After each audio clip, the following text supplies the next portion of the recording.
Before we get started, there is some strong language ahead. Viewer discretion is advised.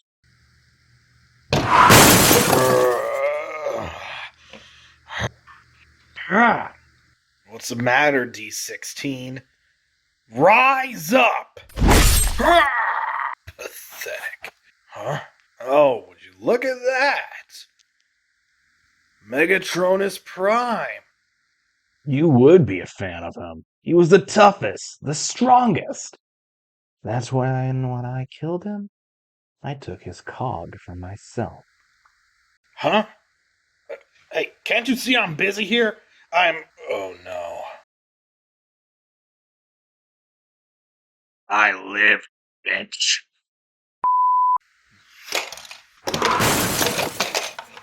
D16! Help! Help! Ah!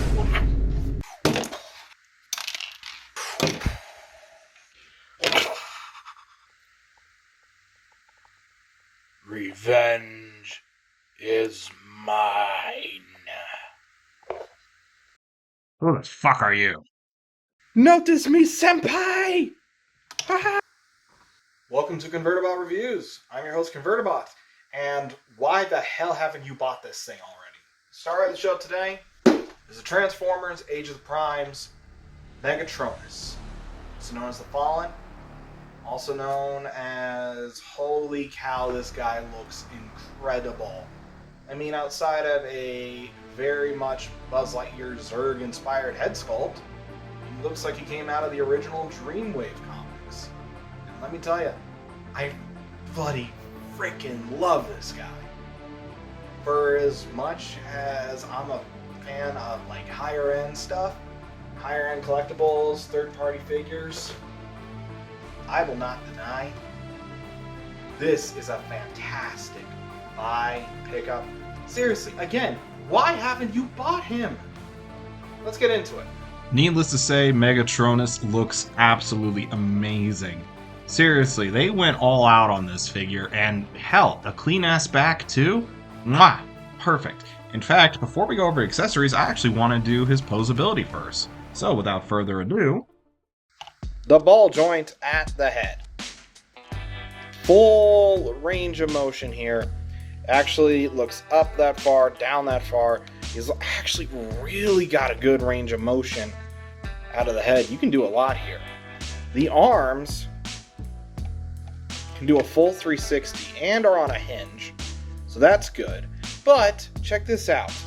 Part of the transformation, extending butterfly joints. What? What? Like, bro, that's on the level of 86 Prime, for Christ's sake. That's insane. For a leader figure, too? That's... wow. That is an insane bit of engineering there. Love it. The arms, or the elbow, has more than 90-degree bend. Bicep swivel. The wrists are on a swivel with a hand that can open.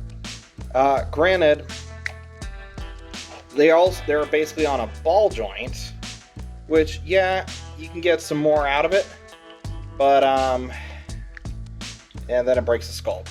So, yeah, we really can't do much there. But still awesome. I'm going to actually go to the backpack here. These two little treads here, they are on their own little swivel and hinge, and if you wanted to, you could actually have them facing up. Which, yeah, options for display. You gotta love it.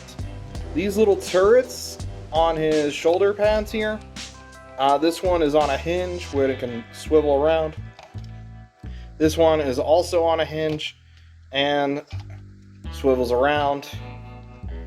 Personally, I like how this one looks more than this, and we'll get to why later. Waist swivel, of course. Side skirts move out. However, these are easy to pop off, and if you're not careful,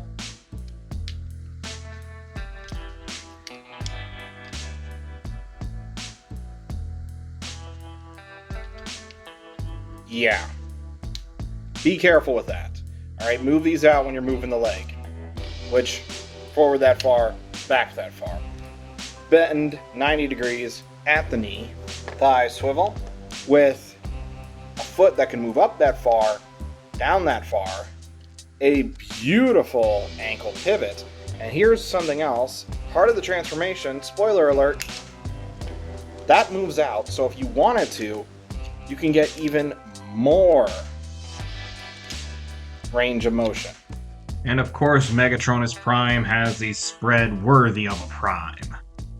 Posability on this guy is purely amazing. I am quite shocked at just how posable he is, especially considering other leader class figures. And the best part is, he's got a crap ton of accessories to boot. Seriously, you get your money's worth here.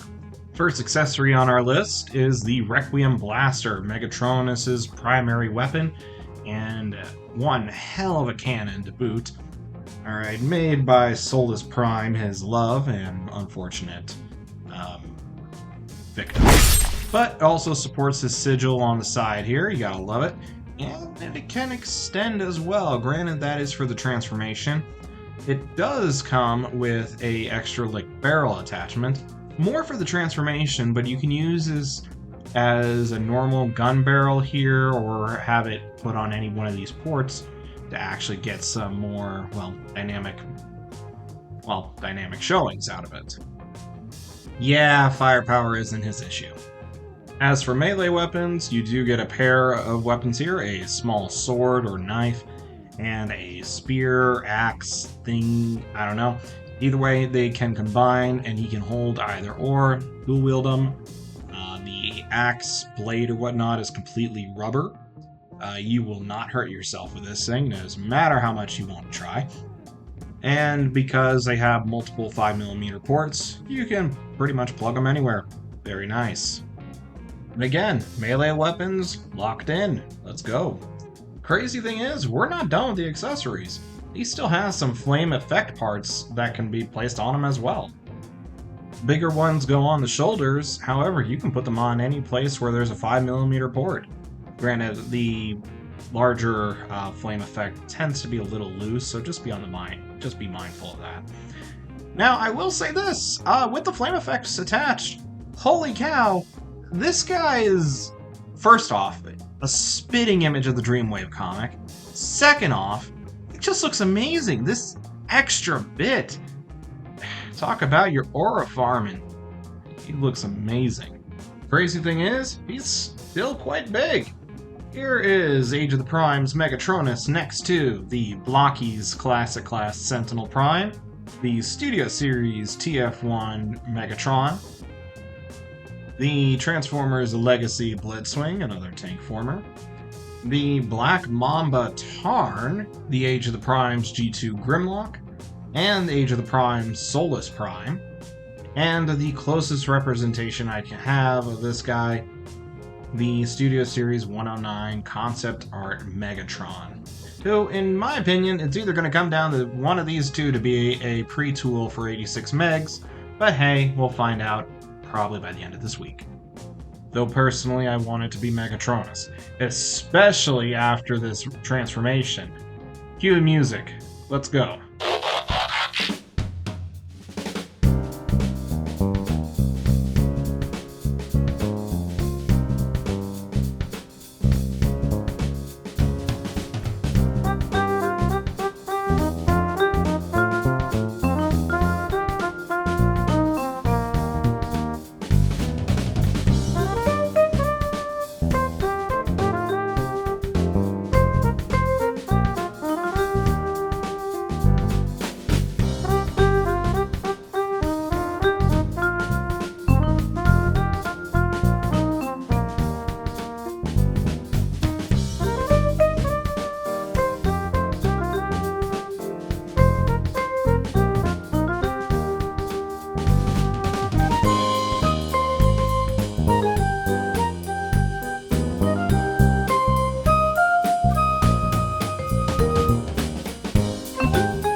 You know, for a simple H tank, this transformation was quite intuitive. There was a lot going on here, especially compared to other tank modes that Transformers has done in the past. It can roll very well, like really well, and the tank barrel can move. However, this connection is very floppy. In fact, this is probably the worst part of the figure. This entire tank barrel upper part here, it doesn't like to connect in.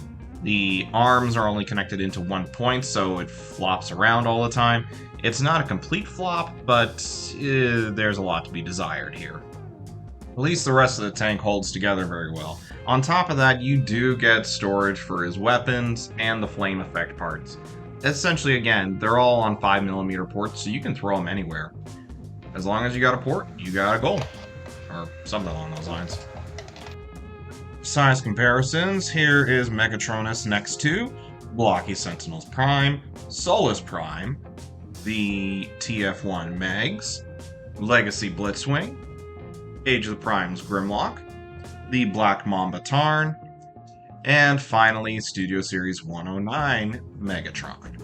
Hasbro, as a toy company, has had ups, it has had downs. It puts out some really good stuff, and then it puts out utter garbage. This is neither. This is a love letter and perfection in figure form. I am completely shocked they were able to do this. Especially because the last couple leader class figures I've gotten from Hasbro didn't really, one, come with much in the way of accessories, two, were much smaller, and three, just not feeling like they were worth the money. He feels like he's worth the money. Currently at the 54 USD pricing, like, seriously, any more than that, then we're gonna have to be tentative on. This guy is amazing. I highly recommend him. Stop fucking around. Alright, it's worth the money. Get it. You're not gonna be disappointed. Either way, I'm Convertibot. This ore farming bastard is Megatronus, and I'll catch you in the next one. And as for my next review, well, that's going to be a little tentative. Lately I've been feeling a little burnt out, not in more of the review stuff, but more just mentally, emotionally. So I'm going to take a bit of a break. Definitely going to get this out before Memorial Day in the States here. After that, well, I got a few ideas on what my next review will be. Though I'm not sure if I want to make it something I absolutely love or something I absolutely hate to high heaven. Either way,